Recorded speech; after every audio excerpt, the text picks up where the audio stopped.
Hey guys, today I'm going to be giving you tips for tests. A lot of us struggle with tests and being organized, and oh my gosh, we've got a test today, we've got a test tomorrow, I've got a test this week, I've got a test in 2 weeks times. The list goes on. But the thing we need to realize is even though we go through tests, life is still life. Like, we're not going to die if we fail a test. But it's also not good to fail tests because everyone is trying to work hard in their test and they're always trying to succeed. So that's why today I'm going to be giving you tips for studying for tests. Bye, Faye. The main reason why I'm doing this is because today's a Tuesday and I've basically got nothing to do, so might as well just do this. So get comfy and get relaxed and listen to me yapping. Well, yapping about some important information. So, tip number 1, clean your space. Whew. Take a deep breath. Cleaning your space can be a lot. Like, if you look at it, it might seem like, oh, it's so tiring, I'm too tired, I can't be bothered. The list of excuses goes on.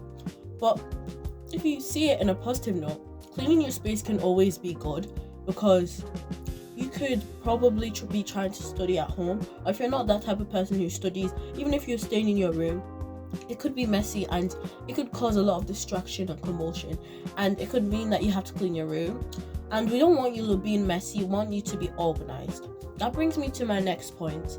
Be organized. Whenever we talk about being organized, most people mainly think it's being like having all your stuff or being prepared, but that's not what it's only about. It's also about being on time, being able to do certain things. Like, let's say you're busy one day, you're able to do a lot of things maybe on that one day and finish off. That's mainly what being organized is. It's being able to tackle different things as well as trying to finish one thing off. But just because you're being organized doesn't mean that you have to finish everything. You can still take breaks and you can still be able to finish it off tomorrow. Number 2, set a plan, set a goal. Our main thing growing up is setting a goal. And it could be maybe your goal is you're trying to be a footballer, you're trying to be a gymnast, you're trying to learn how to bake, you're trying to make a summer bucket list. There's a lot of things you could actually plan to do. But we also need to learn how to control our plan. And being able to control your plan is one of the biggest things. It's also good if you work on yourself when you're younger. Because if you work on yourself when you're younger, it's better than working on yourself when you're older, because you realize things about yourself. You learn new things that you probably didn't know before. So, yeah, just make sure you're able to plan stuff. And when I say planning, I don't mean, oh my gosh, write a full list of what you're going to do and it's going to be on the floor. No, that's not what I mean. What I mean is maybe you could write a few things down that you want to do today and tomorrow. Or maybe in a few weeks' time. Maybe you're that type of busy person. Maybe you could see the days that you aren't busy. Maybe you're busy on Mondays, but you're not busy on Tuesdays. Maybe you could make plans for Tuesdays. So yeah, that's basically what planning is. You don't need to make it a whole issue.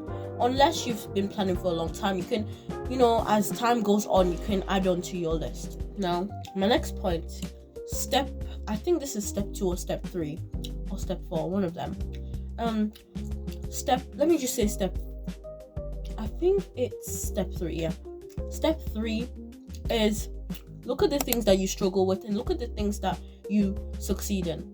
Let's say in your last test, you did amazing in English, but you didn't do amazing in maths. Maybe you could look at the stuff that you did bad in maths and write it down and say, oh, I need to focus on this content, this particular thing I didn't get right. Or maybe you're the type of top acing student, and maybe you're the type of person that does really well in your tests, but you're always failing this one particular question. Like, why do I always fail this one particular question but get everything right? Now, that's what we're going to change today. So look at, maybe it's the subjects, or maybe it's that one particular thing. Look at that thing that you do bad in or you struggle with. Write it down or remember in your head if you can remember it, and take it home and maybe revise it a bit. Maybe research it and see, maybe you can find something out or learn something new. Maybe that could help you improve yourself. That's actually a way to perform better in your studies and education.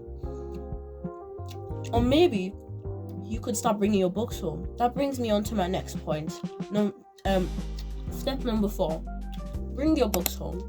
Yes, I don't mean that you should get a full-on backpack of books. I don't mean you should like stack your bag of books and it's going to be heavy and you're going to be carrying it around the whole entire school day. That's not what I mean. You could start off with something simple. Maybe you could write notes in class about things you didn't really understand. Maybe you could bring a few books home, maybe one or two. Maybe it was history you had that day and you were like struggling to understand key stuff about, maybe you were learning about Hitler or Jews or whatever you were learning about. Just bring it home, or bring your book home, or bring, like, let's say you have a mini post-it note, just write it down in your post-it note, bring it home and just go over it. Maybe you don't have to go over it, maybe you don't have to do a 1 hour study session, just 30 minutes or 2 minutes or 3 minutes looking at it, trying to see what you can think of or from your own ideas, and then go on Google and see if you're right. Maybe test yourself. Yeah, that brings me on to my next point. Test yourself and also study. I know a lot of people look at me and go, well, who wants to study? I'm the type of person who loves to study, but there are also days where you can't be bothered and you don't want to study. But it's actually good to study because you learn a lot of things that you didn't learn before. So actually take some time. It could be a few minutes in your day, because we have 24 hours. Most of us are just probably scrolling through TikTok or YouTube or Snapchat or Instagram or whatever you do in your spare time. Maybe you can make your time productive. Maybe you can just spend 10 minutes of every day looking at stuff that you didn't really understand. I'm not saying this because I do this. I do not do this every day. I can't really do it. I'm also busy too. But when you have time, just try and make it a routine. Try and make it a plan. Try and just do it more often, because that's how you improve yourself and make yourself more organized too. Leads me on to my next point. Make it a routine. Sorry, I forgot. Try and make it a routine. It could maybe be a 5-minute routine that you do every morning before school or after school. Try and make it a routine that you do more. Maybe you want to read more, or maybe you want to study more. Maybe do that. And next point is ask for help. Because even if you are the smartest person in your class, and even if you're the person who struggles in your class, everyone is going to have to ask for help at one point. We're always going to be stuck, and we're always going to be like, I don't really understand this. It's not bad to reach out, but it's also not good, because that means you're not learning anything. But it's also really good to get help from maybe your peers or your teachers or your parents. Like, let's say you were struggling in school and you didn't understand this thing, you can't quite grasp it. It's best to ask your teacher, because they're the one that is there to teach you. They're paid to teach you. So it's best to ask them. But if you don't want to ask them, if you're more of the shy person, you can ask your friend or someone who sat next to you. Like, you can be like, one day, friend, I'm sorry, I didn't really understand this. And then maybe they could explain if they understand, but maybe they don't understand. So maybe you could take it home and ask your parents. Your parents are smart as well. They were able to provide for you. So maybe you can ask them, oh, mom, I don't really understand this in my English lesson or my maths, anything. And if they still don't understand it, you can go on the internet. We have a lot of access to technology and AI and all this stuff. So nowadays in 2026, it's really easy to research stuff. So why don't you just go on the internet and maybe make use of your time and then actually research stuff? But maybe you're the type of person that gets a lot of things done and you do not know how to rest. Resting is essential, especially when you have tests. You should always try and rest. Even if you're the type of person that needs to study and you have exams coming, try and rest, even if it's like a 10-minute nap. Yeah, it's obviously good. It's unrealistic to say you're gonna have a 10-minute nap, because you're obviously gonna fall asleep and then wake up the next day and saying, oh, I didn't get anything done. Don't try and force yourself to get everything done. Try and make a plan that I'm gonna do this today, and tomorrow I'm gonna do this. Tomorrow I'm gonna read. Tomorrow I'm gonna have a break. Something like that is really simple. My last point is plan ahead. It's really good to plan ahead, because if you don't plan ahead, sometimes you're late. It goes with the saying, better late than never. But like, no, not really. It's better to do it than actually not do it, because if you don't plan, let's say you had a test in 4 weeks. I know that's unrealistic, but you had a test in 4 weeks. You knew your test were going to start in 4 weeks and you didn't decide to study.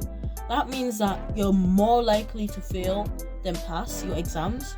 yeah, not everyone studies. Some people, you have some people in your class that just don't study and go to exams and pass or fail, and you have the people who study and don't pass, or study and pass. It's guaranteed that you're gonna pass if you study. So try and study, and also try and plan ahead, because if you're like testing 4 weeks, if it was me and I was put in that situation, because I have many times, I would probably do it like this. For 2 weeks, I would bring my books home, write notes down of things I didn't understand or things I understood about that lesson, bring it home and revise it. And maybe the 2 weeks after, I'm gonna test myself again, go over, and then the week before my test start, I'm gonna test myself again and then see if I can remember it. If I can't remember it, that means there's stuff that you still don't understand, and maybe you can ask your teachers. Like, that's how you prepare. That's how you are prepared. And those are basically my tips for studying for tests. I hope you enjoyed this video, and I hope this video was really helpful, especially for if you have exams coming up. I don't have exams coming up, but like I told you, I didn't have anything else to do, so I decided to just tell you of things that can help. So I hope this video was helpful. Thank you so much for watching my video. I hope you all have a great day, and just remember, quick reminder, Jesus loves you. Bye. I love you.